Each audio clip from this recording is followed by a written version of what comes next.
terrible. Well, good morning, everybody. Hope you all had a good weekend.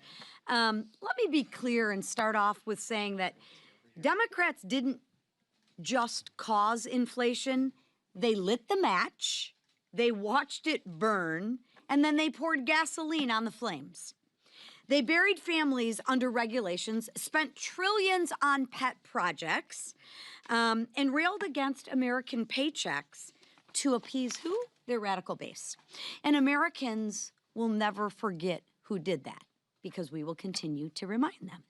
During 4 long years of Biden inflation, hardworking families actually did the right thing. They tightened their belts, they canceled vacations, they put groceries back on the conveyor belt, and they drained their savings just to keep the lights on. Because Bidenomics sent energy costs skyrocketing. Under Bidenomics, and in those 4 years, let me just paint the picture for everybody. Home heating oil shot up 44%. Gasoline climbed 48%. Electricity costs went through the roof, rising 29%. And abundant American natural gas rose 27%. Those were under the 4 years during President Biden. That economic punishment crushed the American dream for millions of Americans. But there's actually good news. Thanks to President Trump and Republicans in Congress, the comeback is underway, and America loves a good comeback story. Now, it won't happen overnight. You don't rebuild a burned down home in one day. And after 4 years of economic arson, there's a lot to clean up. But House Republicans are here with the fire extinguisher. We are rebuilding the economy that working families can afford, and so that working families can thrive again. This week, we're laser focused on passing legislation that actually lowers costs. And guess what? It's already working. Gas prices are at a 4-year low. Grocery prices are finally coming down, and wages are actually rising. And next year, Americans will see bigger paychecks because of the Working Families Tax Cut Acts. Remember, the Democrats voted and they wanted to give every single American a pay raise. Every single American, the Democrats voted to raise your taxes. Thank God Republicans voted to not let that happen. Last week, we cut red tape and peeled back Biden's burdensome regulations, and we're doing it again this week. This is all part of an agenda to lower costs and increase paychecks for hardworking families.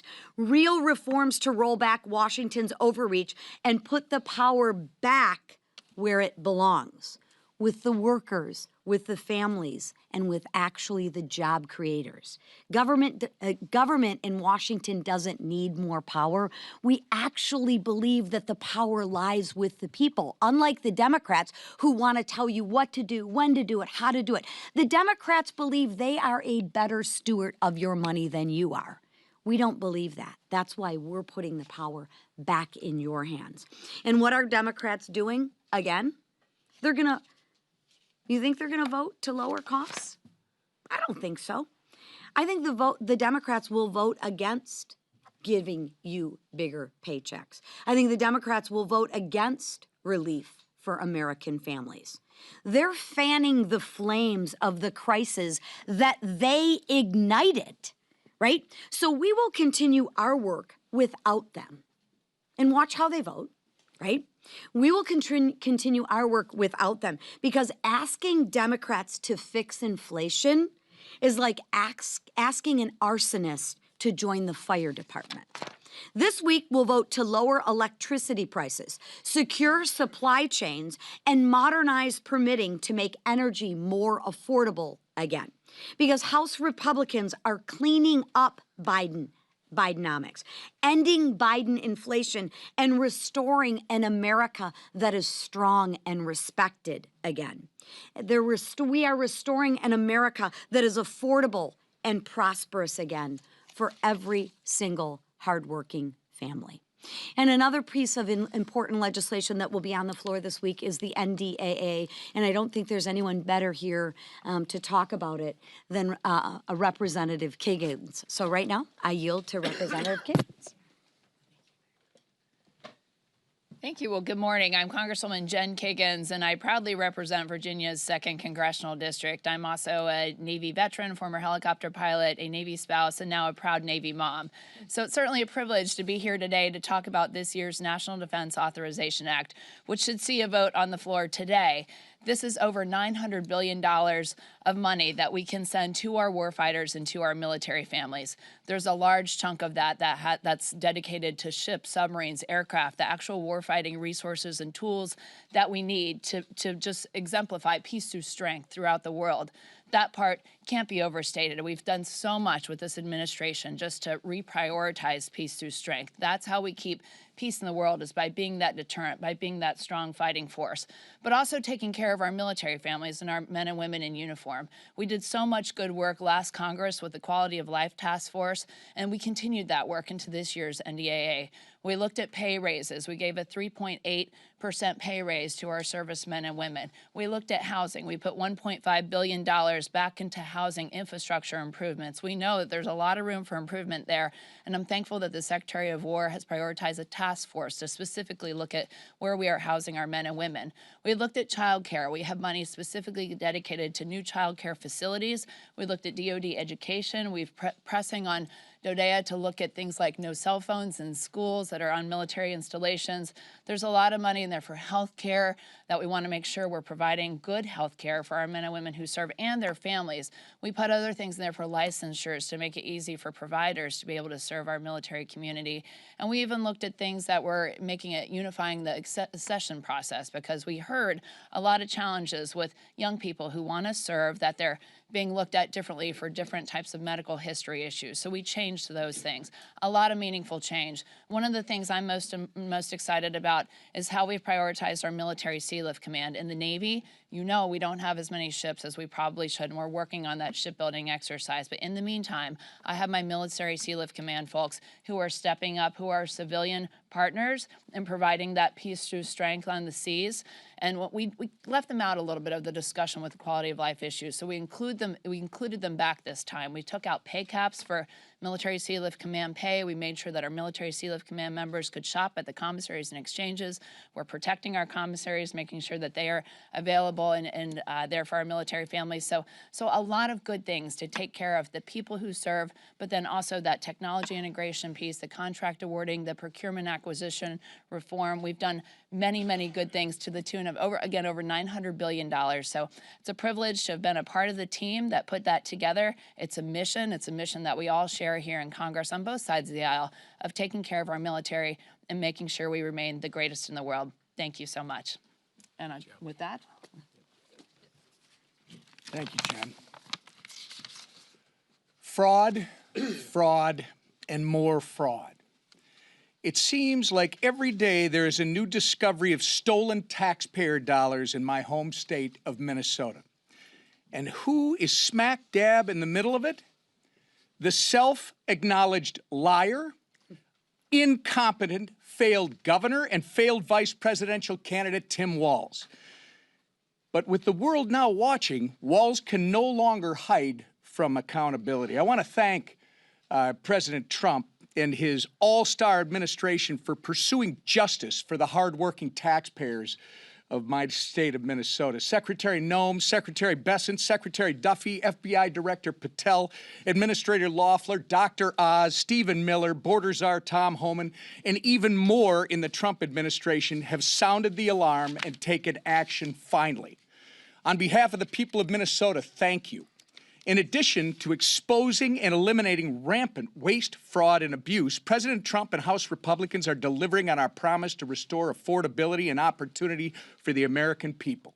With legislation to streamline permitting, unleash American energy, and increase opportunities for Americans to invest in their futures, we're working to lower costs, support American jobs, and spur business innovation.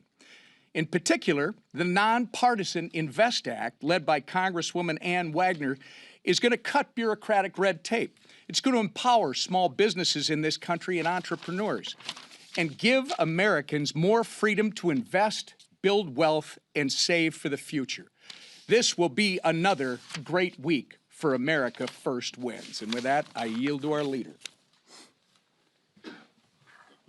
Thank you, Whip, and really appreciate the work that the Whip has done to remind everybody about the fraud that was going on in Minnesota for years. It's finally getting, I think, more coverage, not as much as it deserves, but alarming that so much of that was going on right under the nose of Governor Walz, and the brutal waste of taxpayer dollars. We're going to continue, as President Trump is this week, to focus on affordability and lowering costs. You saw President Trump go to Pennsylvania yesterday to talk about a number of the things he's been working on in his administration and working with Congress to lower costs for families. But it's important to remind people what he inherited and what was going on in this country under the Biden administration for 4 years, when you saw prices skyrocketing, energy costs skyrocketing, interest rates skyrocketing, and Democrats in Congress never cared about any of that. They let it happen. They looked the other way over and over again. An open, porous southern border that President Trump not only said he would fix as a candidate, but now has fixed as President of the United States. And when he talks about the things that he's doing to lower inflation, we're finally seeing some relief, but we're going to continue working to lower costs for families. And it's something that is not only important to President Trump, it's important to this House majority. You know, we talked a lot about health care in these last few weeks here at this podium, but our committees have been working on very serious proposals, all focused on lowering costs for 100% of American families. While Democrats talk about less than 10% of the American people, we have been talking about what we can do to lower health premiums for 100% of American families, while also giving options to people who are trapped in unaffordable Care Act plans. Where Democrats want to keep them trapped, we want to give them options. And so we've been working and meeting with different caucuses within our conference for weeks. The committee chairs have been talking about the very specific bills. We've been meeting and getting ideas from a lot of our members who have great, passionate ideas on health care. The Doctors Caucus, doctors who practiced medicine in the private sector and then they came to Congress. They still have great ideas about how to restore the doctor-patient relationship that Obamacare broke. So many things about health care that the Affordable Care Act just destroyed, starting with the title of the bill. Nothing is affordable about the Affordable Care Act, and Republicans want to fix that.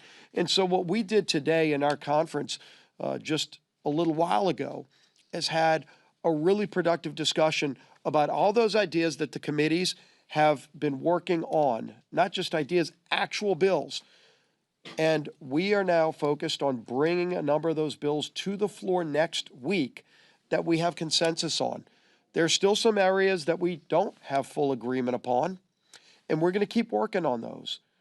And we've committed to work on those early in the next year, but starting next week, voting in the House on bills that will focus on lowering premiums for 100% of Americans. Let's see where Democrats stand when it's not just giving money to insurance companies and propping up failed Obamacare plans, but actually helping 100% of Americans have better choices and lower health care premiums. So we're going to continue bringing bills to the floor that work on fixing problems that Democrats have created and delivering on the promises we made to the American people. And our champion, who is our lead person who is helping unify this very narrow Republican majority, but very effective Republican majority, is our Speaker of the House, Mike Johnson. Thank you. Good morning. Our majority is narrow, but we were happy to add a new member this past week, and we've administered the oath now to Representative Matt Van Epps of Tennessee. You're really going to love him. He's a combat veteran and a dedicated husband and father, a very effective state official from Tennessee, and now he will be representing the folks of Nashville and 14 counties here, and we've added him to his committees this morning formally and officially, so he is hit the ground running. There is a lot going on here. We wanted to talk with you about some of those things this morning, and I'm so grateful for this leadership team for giving you the report so far, and for Representative Kiggins, who is an extraordinary member of Congress, as you know, a decorated veteran and somebody who's so committed to our nation's defense and our military servicemen and women, and her expertise and all these things has been so greatly appreciated. We're glad to have her this morning. Now, look, we've had one of the most consequential, most productive, most successful Congresses in the history of this institution, the 119th Congress. In spite of those small margins, the Republican majority has been working in lockstep with the Republican majority in the Senate, even though that one's small as well, and of course with our strong Republican president and his administration. And the results of that cannot be questioned. And I see this false narrative right now, oh, they haven't done enough. Oh, pray tell. Listen, the Working Families Tax Cut, the big, beautiful bill, took about 6 months of the first part of this Congress to put together because it was so consequential and so comprehensive. And there are so many things in that bill that our members are going to be so excited to go and run on and talk about in the upcoming election cycle, because we inherited an absolute disaster from the Biden administration. Virtually every area of public policy was decimated, and we had to rebuild from the ground up in many of these places and make all sorts of changes and reforms to get America back again.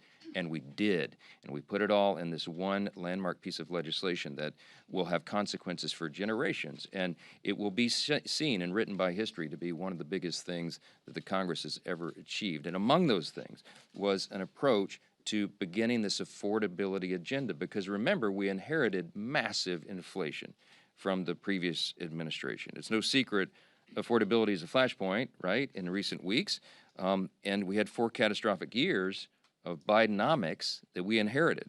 The Biden administration spent like drunken sailors, and they attempted to tax and regulate their way to prosperity, and we all knew when they were doing it that it would not work. It had exactly the opposite effect. The result was inflation skyrocketed, gas prices reached record highs, homeownership declined, credit card debt increased, all those things that everybody felt and they're still feeling now. Now, the American people gave us a mandate in the election. The president won the Electoral College soundly. He won a big majority popular vote. We got the highest vote total for House Republicans in the history of this institution, and they charged us to go fix this. We began that process with the big, beautiful bill, and we have never let up on the accelerator. We keep it going day by day, week by week, notching away at this, trying to fix everything that the previous team broke. And now I wish we could flip a switch right after the election and make it all go away, make it all right. But you know that's not how the economy works. It takes some time to implement new policies and root out the bad things, and that's what's happening. It is a fact that the Biden administration and their Democrat enablers in Congress, we cannot forget, wrecked the U.S. economy. That's what happened, and we had to take it over in January. This is why Democrats' newfound claims about affordability are just patently absurd. Okay, here are the facts, and you know this.